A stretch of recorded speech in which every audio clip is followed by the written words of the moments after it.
Hello, I'm Daniel Gray, a writer and people's historian, and today in hidden Edinburgh I'm going to tell you the story of St Bernard's Football Club.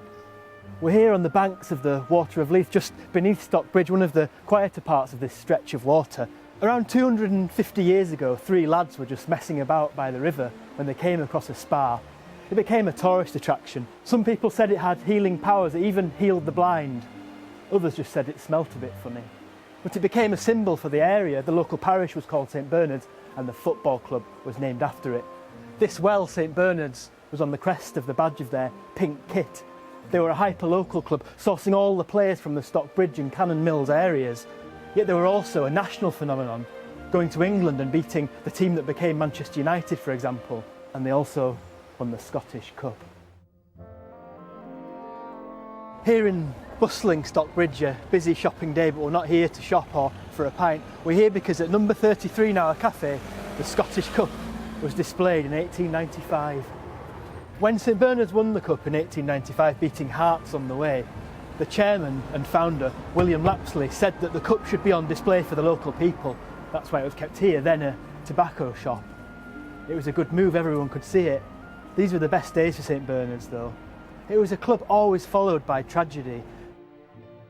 Just months before the Cup final, their left back had been injured in a crane accident at work, went into a coma and died. Then a few years later, Lapsley himself was killed when his horse bolted and his cab crashed into a tenement building. The money he brought to St Bernard's was absolutely vital, and it was no coincidence that some years after that they began to wither and eventually die. St Bernard's are a ghost team now, and this is their spiritual home.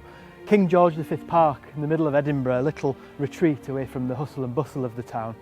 But once, boy did it hustle and bustle, with goals at that end and that. I can still hear them whistling in the wind. I can still hear heads thwacking upon heavy, heavy match balls. It's a place that still has atmosphere. Before this was a football ground though, it was a theme park in the middle of the city. It all happened when a local philanthropist paid to have the loch that was here drained. He installed rides, all for cheap entertainment, affordable fun for the Victorians of Edinburgh. There was an illuminated ice rink, nothing had been seen like it before. The giant serpent had room for 600 people on it, all spun around on this huge exhibition of Victorian industrial might. It's almost a sad thing that football came along.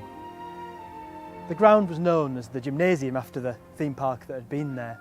And to imagine the hordes coming down the genteel cobbles of Scotland Street now is very hard. This is one of the most affluent places in Edinburgh. It's hard to think of as a hotbed of football, but that it was. And the thing about this place, the thing about the gymnasium, was it was a cauldron of a football ground, a cauldron with goals at each end. That became something of a problem. The fact you could see in meant that a number of fans didn't bother paying. These iron railings and the gate they lead to are now the only thing left of the gymnasium ground. The gate itself led to a walkway into the back of this natural amphitheatre of a stadium.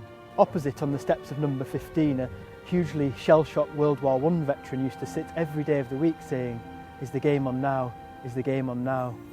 Soon the games weren't on at all. St Bernard stumbled to a halt during World War II and the Royal Gymnasium was sold off to a farm machinery company. Now it's a car park for a bank. There are jeeps in the half-back position and Fords where forwards were. Under the gravel, another hidden Edinburgh.